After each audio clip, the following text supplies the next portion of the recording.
YouTube? It's your boy Dan, aka aDrive, bringing you guys a brand new series today. Today we are kicking off our brand new series, Road to Regionals, Dallas, Texas, where I bring on some of the best VGC players in the world, and they're going to show me and you how to play VGC at the highest level of competition. Today our guest is Wolfe, or Wolfe VGC, Wolfe Glick, the 2016 World Champion, the 2019 US National Champion, and he won my league, the WBE, 3 times for Draft League. So this guy knows what he's doing. What's up, Wolfe? How you doing, man? Very good, very good. Thanks for having me on, man. Yeah, I'm so glad to have you, and we've got a rental team here. This is a team that Wolfe built, so you guys can snag this code if you want to try it.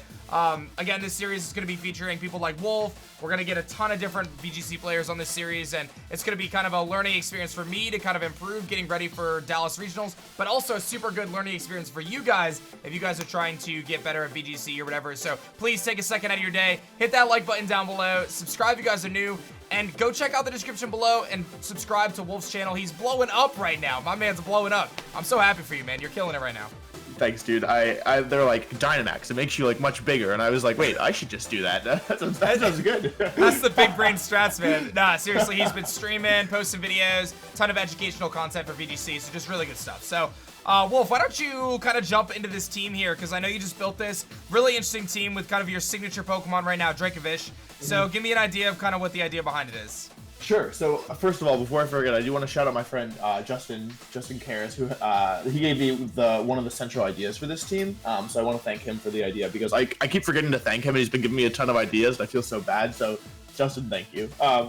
Anyway, so this team kind of has 2 main modes. So the first mode is Dragapult Dracovish, Draco, or DragaDraco, I guess. But the idea is, so Dracovish is Choice Scarf, right? But it's actually still slower than Dragapult even after the Choice Scarf. So what you can do is Dynamax Dragapult, use Max Hydro Pump to set the rain, and then to get Choice Scarf Dracovish after that using Fish's Rent, which is very, very powerful in the rain. So it's like a super powerful combination. And the other thing is Indeedee Corviknight, because Corviknight with Max Steel raises its defense, and with the Psychic Seed raises its special defense. And so that combination becomes very, very, very threatening really quickly if you let Corviknight get out of hand, and that's hard. It's hard to stop Corviknight because Mirror Armor obviously reflects Intimidate and attack drops, and Indeedee can redirect with Follow Me and use Heal Pulse.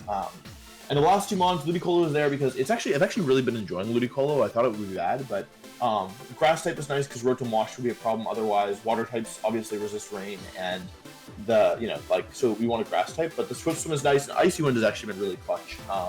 And Scrafty is kind of a weak link, I think. Scrafty is here for like Intimidate, but I probably will update this team at some point and drop Scrafty. But Scrafty is here just because like Intimidate is nice. Scrafty helps a lot against Trick Room because it's so slow. My Scrafty is really slow as well. And it has Lumberry because Will-O-Wisp is so common right now, and this team is like half physical, I guess. So yeah, it's nice to have a mon that's immune to burn and sleep and stuff. So yeah, it's not that complicated to the team, frankly. You kind of have your offensive mode with Dragapult Dracovish, and you have your defensive mode with Indeedee Corviknight, and then you can mix and match too. Like I've done Indeedee Dragapult, I should have done Indeedee Dracovish at some point. Yeah, sweet. That's kind of it. Yeah, dude, love it. So I think this will be really fun to try out and kind of test, and I think it's a really good example for a lot of you guys watching to kind of see how you can use max moves to really take the advantage in battle. Wolfe had mentioned a few different things. One, the Dynamax Dragapult Hydro Pump setting up the rain, which powers up Dracovish's Vicious Ren, and then other things like using those stop boosts like Iron Head when it becomes Max Steel Spike as a Dynamax move, boosting the defense of Corviknight, which really pairs nicely with that Psychic Seed, as Wolfe had said. So let's jump into some battles, man. This is kind of funny. We had talked about before we started recording. Previously, when I did this series a few years ago, I was like very, very green when it came to VGC, but I've worked my way into the Master Ball tier myself, and I'm ready to go. So let's do it.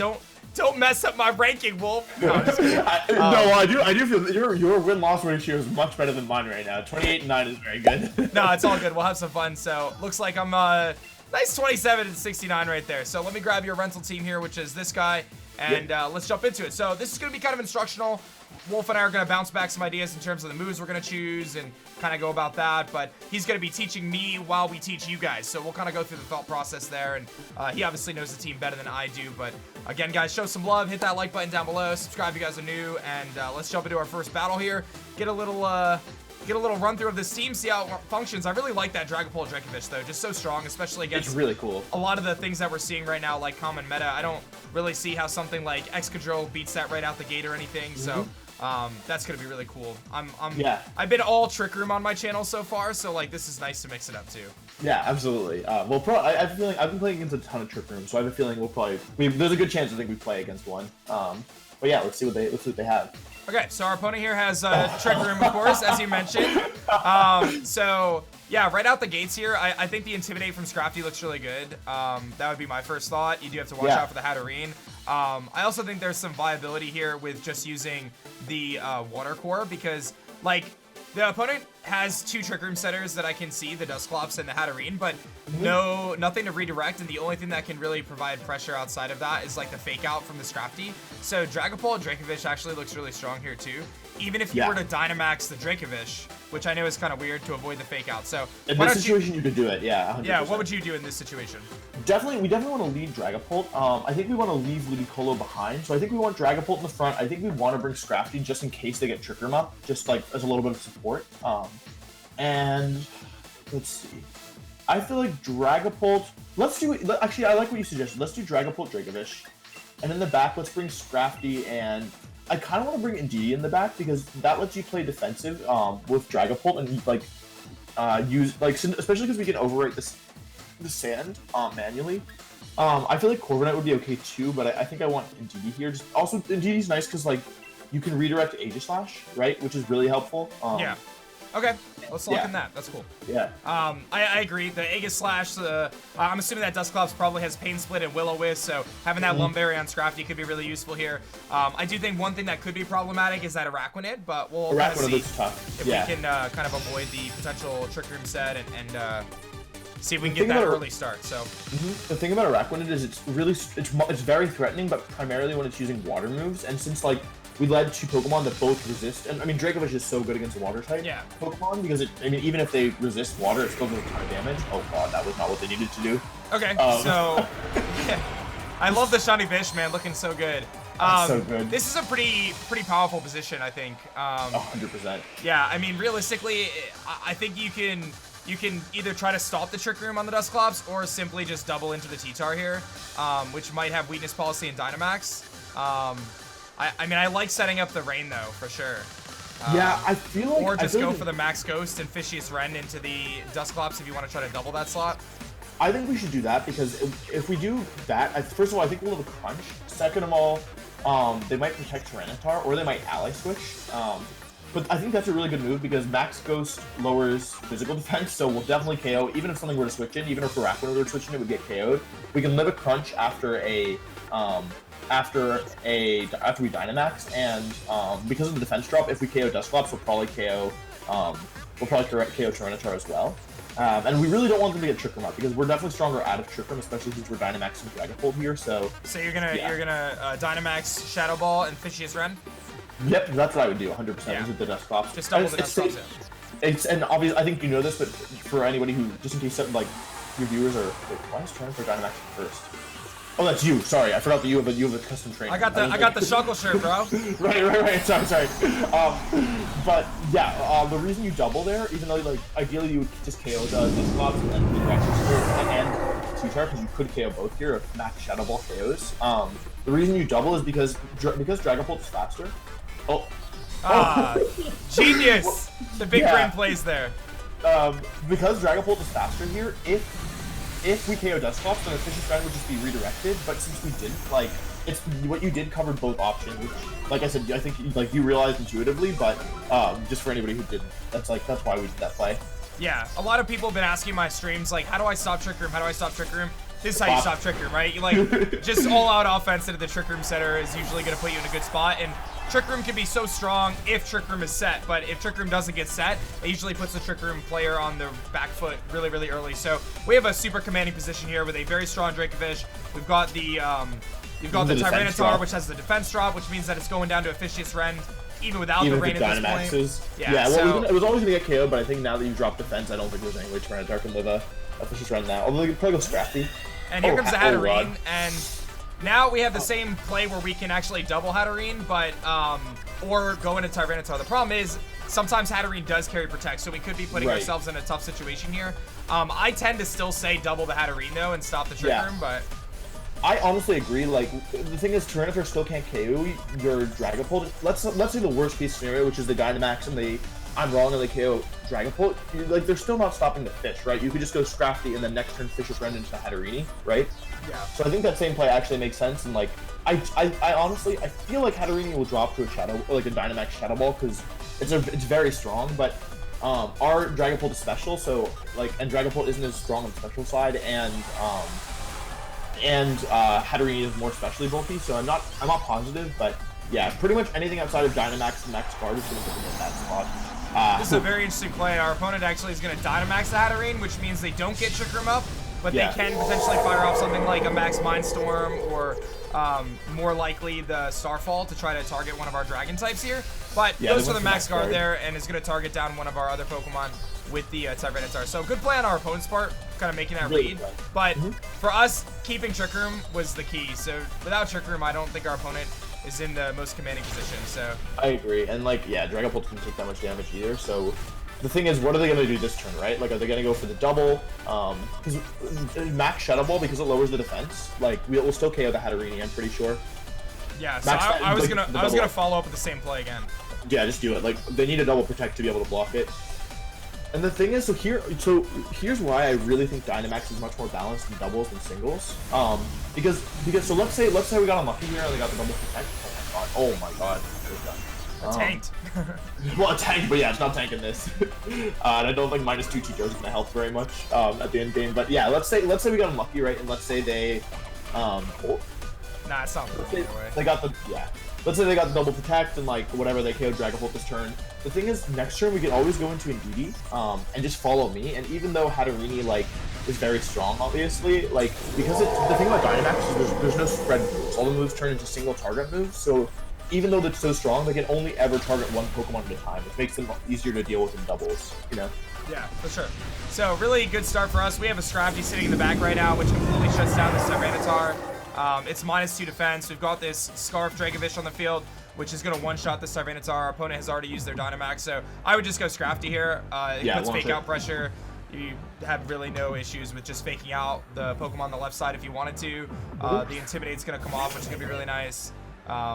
And we'll see what our opponent has brought as their fourth, but it's going to be Aegislash, which is also really nice. And it's Balloon. So that Aegislash really, unless it's carrying close combat, really isn't going to do much to Scrafty with the Intimidate. So in this situation, I would probably, I think I would Fishious Rend the T-Tar and crunch the Aegislash, but... That's exactly right. That's the perfect play in my opinion, because your Scrafty is really, it's minimum speed. So if Aegislash wants to attack, and like, so if Tyranitar protects, then Aegislash could only attack, and it won't, like, even if they KO Dracovish, you would just KO it in return and win Scrafty, and if Tyranitar doesn't protect, then you win with Fishious Rend. So it really covers all the bases. The only, like, I always like to think of weird scenarios, like, you give us trouble, and, like, Focus Sash Tyranitar could be kind of weird here, but, oh, they do protect, yeah. The opponent's making the right plays, but you got them so, like, because you made the right turn one play, they're just in the back foot the whole time, you know? Yeah. And they're actually going to SD. Oh. That's kind of crazy. That's kind of not great. So they're +1 attack now. Now this puts us in an interesting situation where we're still going to chunk that thing down. We have a couple options here. We can actually swap out our Scrafty into the Indeedee and just Fishious Rend the Tyranitar here, which I kind of like. Yeah. But that gives you a secondary Intimidate to kind of cover the potential Aegislash in the following turn. I don't know. What do you think? This one, let me think about it, because that one's a little. This is a little bit of a weird situation, because if they KO Scrafty this turn, then it's going to be a. Can you hit Y and check how many turns is Sandra left? Is this the second to last turn? Okay, so we. Honestly, I think switching is fine, but I'm worried. I feel like, what if they close combat next turn, right? Like maybe we should just sack Scrafty and then win with Indeedee, like, because even though like Fishious Rend, like we'll have to hit King Shield and like not do enough damage, like. And we'll do -1, like, Fishious Rend plus Psychic can still KO Aegislash, and they'd have to hit us, like, 3 times to KO both our Pokemon, so I think it's actually fine to crunch here. Switching is fine, too, but, I think it's fine to crunch. All right, well, I will Fishious run the T-Tar and crunch the Aegislash. We might see a Shadow Sneak come off from that Aegislash slot, but he's actually just going to King Shield. So Yeah, it all works out. The Fishious yeah. run here to seal the deal on the T-Tar. That thing's -2 defense from all of our D-Max Shadow Balls, and it is not Focus Sash, which is good. Perhaps a double target into the T-Tar there was actually the better play to cover that Sash. I thought if I was in their position, I think the better play, like their better play, probably would have been to double go for the double protect because it's clear we're going after T-Tar. So, although actually, I guess what we could have done there is we could have Fishious rendered into the Aegislash in close combat of the Tyranitar. That would have maybe that might have been a better play on our end. I just wanted like the safer way to get rid of Tyranitar as soon as possible. But we could have. I guess that's something we could have done as well. So that's probably what they predicted. But yeah, we didn't want to lose to a double protect in case like. Because the thing is, if Aegislash has Swords Dance and it has King Shield, it has to be missing one of Steel Ghost Fighting, right? And if it's missing Steel, then it can't, like, it's not as good against DD, and if it's missing Fighting, it couldn't Oko Scrafty, so I think it was fine. Yeah, for sure. No, that was a pretty clean game, though, and you saw the power of the Dragapult and Dracovish on that first turn. Just two really hard-hitting, fast-attacking Pokemon that were able to eliminate the two Trick Room setters and put our opponent on the back foot initially, which gave us a really good opportunity there to just clean the game with the Intimidate Scrafty there, and Dracovish never actually left the field, so that thing put in some serious work. So just Fishious rendered the whole game. All right, we got a top 500 player here, so we can really test this team out, and they've actually got an interesting team here featuring double weather with Pelipper and Tyranitar, but nothing to seemingly take advantage of the double weather. Snorlax seems to be counter Trick Room. So my first thought here is I actually really do like Scrafty in this match because I think it's really good if my opponent does decide to bring the Snorlax, the Tyranitar, and the Dragapult. But I think that Fishious Ren lead is pretty solid here too, but what would you do? So I'm really worried about Dragapult Whimsicott. Because Dragapult, Tailwind and their Dragapult, like, it's kind of hard for us to deal with. And that's like kind of a specific thing. So I was thinking maybe we lead with, I was kind of thinking in DD Dragapult here, just to protect our own Dragapult from Moonblast and from other things. Like Moonblast and their Dragapult. Because if we get rid of their Dragapult, I feel like it's much easier for us. In the back, I think we should bring Dracovish, because if, like, in the rain, we just Oko everything, and we have to be Whimsicott, and then it's going to be Scrafty. Actually, hit X again. This one's tricky. So Scrafty is good against Snorlax, but so is Dracovish. What do you think? Because I think honestly, all of our, like, if we get Rain up, for example, Ludicolo is pretty good here. Although maybe I would probably bring Scrafty personally. All right, let's do that then. Yeah, I would bring Scrafty here. I think the Intimidate can be really useful, and I think being able to hit that Snorlax super effectively could be really, really big. Because we don't know what that Snorlax set is. If that's a Cursed Snorlax, it could be really problematic for the team. Right. And if our opponent doesn't bring Pelipper, then the Ludicolo doesn't really have as much use. Plus I like Fake Out too, but we will have Indeedee on the field, so we have to be mindful of terrain. But yeah. No, I think that makes a lot of sense. I expect Whimsicott Dragapult lead, but we'll see. I need to learn the Japanese. It's gonna actually be Lax Dragapult. So So we have a couple different options here. We can follow me with Indeedee and just get a big hit off with the Dragapult into our opponent's Dragapult. We can switch into Scrafty and do the same turn, try to intimidate the two Pokemon, and just Dynamax Dragapult into Dragapult. And then have Fake Out pressure on the follow. Yeah, this is...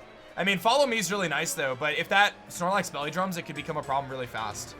Yeah, the thing is, though, if we Follow Me, I'm kind of feeling we should, like, Follow Me and Max Ghost into the Dragapult. Getting rid of the Dragapult is the #1 threat, in my opinion. We have to get rid of that thing. Yeah, I agree. And of course, like, I always like to be cheeky when I have Indeedee and go for moves that are not Follow Me, but I feel like we have to attack with Follow Me here because it's just too risky not to. Because here's the thing, let's say we Belly Drum, right? We can always Follow Me until Indeedee gets KO'd, and then go into Dracovish or Scrafty and just KO the Snorlax from there. And if we go for Max Ghost, we'll be lowering defense, so like we can pretty much guarantee that we can just one-shot it with Dracovish as well. So I don't know if they'll let us hit the Dragapult here. They do switch. Ideally, this is like something like Whimsicott. T-Tar. That looks like Sylveon, but they don't have Sylveon. Okay, Corviknight. That's probably fine. We want this Corviknight gone too. Yeah. And the thing is, like, this should do like half damage if I had to guess. If we Corviknight, we also really need gone. So like, we're not complaining about hitting this thing for big damage. Yeah, if anything, getting rid of the Corviknight just makes the Scrafty look so much better in this match too. Yeah, so. That's true. I'm really worried about their Dragapult. Yeah. Might not have brought it though. No, or they let it. Oh yeah, the duh. Never mind. Big brain stress, dude. They didn't even bring it. Dude, they just ditto. Hey, We that should clear call it body the though. imposter. We probably should be imposter, but in this situation, I'm feeling big brain. Alright, CB belly drums. He's actually gonna just straight double edge into the Indeedee. It's gonna knock us down to our focus sash. And we can do pretty much the same play here. We Just could follow protect me. this turn. We could just protect, right? Are we in any danger? No, I don't. I mean, stomping tantrum maybe, but no. I would say yeah, protect and then just Dynamax it. ghost into the Corv? yeah. Yeah, I think that's a solid play. I also think they might. They really. Yeah, let's just Dynamax Ghost. Yeah. I was thinking maybe we could set You the could rain, set the but, like, rain, yeah. But I don't think it will KO. Like based on how much, because it'll be super close. But I think Yeah. it's. I think you can play the same play and get the KO. Yeah, we need that thing going. So I'm gonna protect, and yeah, I see the protect play here because there's no immediate threat to the Dragapult here because the Snorlax, we know it has double edge, and its other move could potentially have crunch, but it's not gonna knock us out. So this KO here on the Corviknight is just gonna be nice, and we'll continue to lower the defense on the Snorlax and make it way less of a threat moving forward here. So yeah. And the thing is, if it has double edge, that tells me it's not belly drum, so it could curse, but it's not that threatening to us, and it could be like banned, for example. So that's why I thought protecting Indeedee could be good, because why does it have double edge, right? Is it choice banned? Because there's not that many reasons to run, like double edge on Snorlax, because both curse and belly drum, you kind of want to be like bulky and sticking around, you know? yeah. So I feel like that to me gives us a little bit of inkling about the item. Yeah, true. That's And interesting. if it is banned, then we don't. That's why I protect it, because I'm like, I don't think it's going after Dragapult. All right, so Okay, Pelipper comes out here. So this, if anything, just makes the Vish stronger. I think follow me here is pretty straightforward, and just just attack the Pelipper is what I would do. So I don't think we need to follow me here, because if we Indeedee is fast, so it will outspeed Pelipper anyway. And like I said, we could. So if we were gonna follow me, I would say why don't we just Psychic and try and double into the Pelipper, right? Okay, that's fair. So we could do that. The other option is you could switch to Scrafty if you want to try and save Indeedee, because I really am worried about Dynamax Dragapult in the late game, because I really don't see how we stop that, frankly.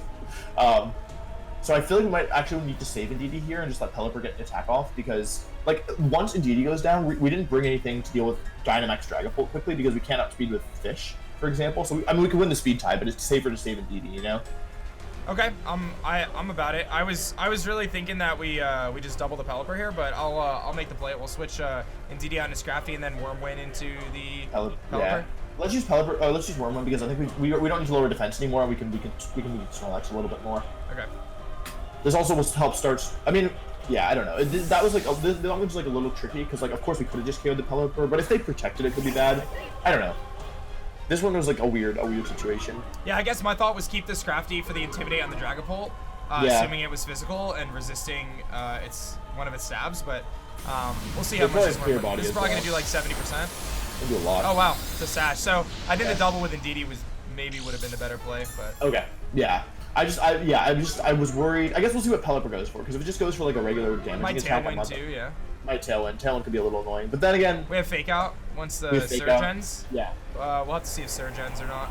Oh, we can hit it though, because it's flying, right? We hit the Pelipper, yeah. Okay. Let's be double edge, yes. Yeah. So this is really looking like it might be choice to me. You know what? I'm just gonna say it that. Okay, well, that's good. Well then. So that tells us it's a choice band, which is good to know. Okay, so we still have the Indeedee to follow me here, right? We could go Indeedee. We could also go Fish and just we can try and get both KOs this turn, because we'll still outspeed Snorlax and Tailwind. So, yeah, okay. And hit it with Fish's Rend. So I feel like that might be good. Okay. Because we're really just trying to, I don't know, save Indeedee. Hashtag save Indeedee. Yeah, so we can redirect and get that attack off. The end game we're going for, I feel like, is Dragapult and Indeedee, and just because there's no way they can beat. Oh, unless they have Dragon Darts. I hadn't thought of that. Oh wait, no, yeah. Oh yeah, unless they have Dragon Darts. Well, they'd probably Dynamax. So yeah, I think just Fish's Rend into the Snorlax here, just take it out, and then Chettable into Pelipper. They're Sash, so we should live a Hurricane. But yeah, I think you're right. I think doubling might have been better there. I just was worried. Well, that's good, I think. Okay. not entirely sure what's going on. I guess I feel like they have to do Pelipper here, right? If they go left, it's done for. Yeah, okay. I guess they're gonna try and raise their speed. Oh, to allow the Lax to outspeed. But I don't think it will outspeed because it's the equivalent of like. Yeah, I don't think Lax is. Yeah, I don't think so like, either. It would need to be like pretty fast. I don't know if we'll die to this. I always overestimate Dragapult's pull. Ah, well, that's my bad. that one's on me. That's alright. I'm honestly shocked I KO'd. Well. But this Snorlax's not gonna live the hit, so. No way. Yeah. Well. So it's gonna be Dragapult's Pelipper here, but I don't think we can knock out both at this point. With No, DD, probably not. Unless we make a really good prediction here, but I think we have to follow me to redirect the Dragapult. I think you're right. Yeah, but the thing is, we can't KO the Dragapult, unfortunately. So. Yeah. I think it's gonna be tough. Yeah, so this is one of those situations where like I think we kind of lost the game with the Scrafty play, but it is what it is. Like to be fair, if we hadn't been crit, we would have been fine because we would have been able to. We would have been able to fake out the Pelipper. Although it could have Dynamax, but it would have done the damage that we needed. So yeah, it's only on 1 HP, and yeah, like it wasn't like -2 Snorlax. We didn't be doing that much. Just to Scrafty, like so. I think we would have been in a fine endgame. Like we had all 4 of our Pokemon. Like we should have been fine in that situation, but yeah. Getting crit there was pretty bad. But yeah, if we could have avoided being crit if we had just. He's got darts anyway. Yeah. Yeah, we could have avoided being crit if we had just attacked the Pelipper. So you were right. I think that would have been a better play, given that we got crit. And even if we hadn't been crit, I think it was close. It's such a strong move, dude. So strong. Oh, he crit me though. He crit me. That's why. Yeah. Still. But either way, no big deal there. We're going to take a loss, but it's all good. Good learning experience there. I do think that the crit definitely mattered. It mattered a lot. Yeah, but I mean, it was intimidated too, so like... It was -2. We dropped its attack with Max Dragon as well, so it was -2. So instead of doing 1/2 damage, it did 1.5 times damage. So it was like it did like 3 times as much damage as it should have. Yeah, so that's gonna be that. But we got a Pearl String, which is cool. I can sell that later. But let me just show off that team one more time for you guys if you want to try it yourselves. And Wolf, while we kind of have a few minutes here before we wrap up this episode, in our first episode of Road to Regionals, is there anything you wanted to share with people in terms of tips for VGC moving forward, or just anything that you think is good words of wisdom for newer players? Yeah, I think that when you're talking about learning VGC, you and I were talking about this a little bit before we started recording. I think one of the big things is just practicing a bunch is really helpful. Like it's okay if the team you're playing with isn't like the best team in the format, because a lot of like the barrier to VGC is just like it's just learning what the Pokemon do and learning how fast things are relative to each other, and learning what the attacks do. And so there's a lot of like inherent knowledge that you have if you've been playing for a while. But if you're just starting out, or you've never played competitively and just played through the story, or just played singles, and there's some like weird new Pokemon like Indeedee, which are common, that can be confusing. So like honestly, I think just like playing, like having a team and just getting online and playing a bunch and then adjusting it, I think is probably the best way to start learning, in my opinion. I dig that. And I think you saw my tweet that I posted the other day with Paul's kind of #1 spot. Is like, don't be afraid to lose. Like, I think that's just something that I really want to communicate to newer players myself, is like, you're gonna lose. Like, it's gonna happen. Even Wolf, I don't know, what would you say your record is right now in ranked? It's like probably like a 60% win rate, something like that, right? Yeah, something close. I feel like I'm like 70 and 30 around there, maybe like 75, 35, something around that. So even a guy who's won the world championship is gonna lose 3 times out of 10 or 4 times out of 10. That's just how it's gonna be. Like, when you're playing a game like this, you're gonna win games and you're gonna lose games. Don't get discouraged by your losses. Learn from the losses, right? So like, we can kind of learn from our loss to not get crit, but we can also realize, like, sometimes you have to take into account that can happen, right? Like, we didn't think of a crit there, but we were thinking for the end game with the Indeedee and trying to redirect from the Dragapult, but maybe we could have won the game if we didn't get crit, or if we didn't make that switch. But hindsight's 20/20, right? So just don't get mad if you lose, don't get stressed if you lose, don't get tilted. Just learn from the loss and keep improving. That's all. So Wolf, I want to say thank you, man, for being on our first series of Road to Regionals Dallas, and I'm excited to continue this series, guys. So be sure to hit that like button down below, subscribe if you guys are new, and please do me a favor, do yourself a favor actually, and go check out Wolf's channel in the description below. He's been streaming on Twitch, posting videos on YouTube, doing a lot of the educational content for VGC, which I'm loving. He posts all his rental teams and things like that, so definitely be sure to check him out. Is there anything you wanted to say to close this one up, man? No, thank you. I mean, thank you so much for having me. I don't know if you could you explicitly mention that you're going to Dallas, but oh, I guess this is I'm gonna book the trip now that this video is filmed because now it's Yeah. like now there's no turning back. So yes, I will be going to Dallas. We get to meet for the first time, but I think we'll meet before then probably. yes, Hopefully. Fingers crossed. Yeah. So I am going to Dallas. I am competing, and we're gonna have some fun with that. So Yeah. this is the beginning of that. Yeah, awesome. Well, yeah, thanks again for having me on. And yeah, again, I got a ton of teams on my channel that I'm showing off. So if you're interested in VGC and you want to try out some goofy teams, you can check them out. But yeah, thank you again for having me, Dan. This was a blast. All right, guys. Thanks again for watching, and we'll see you guys in the next one. Peace. Peace. Butterfree, go!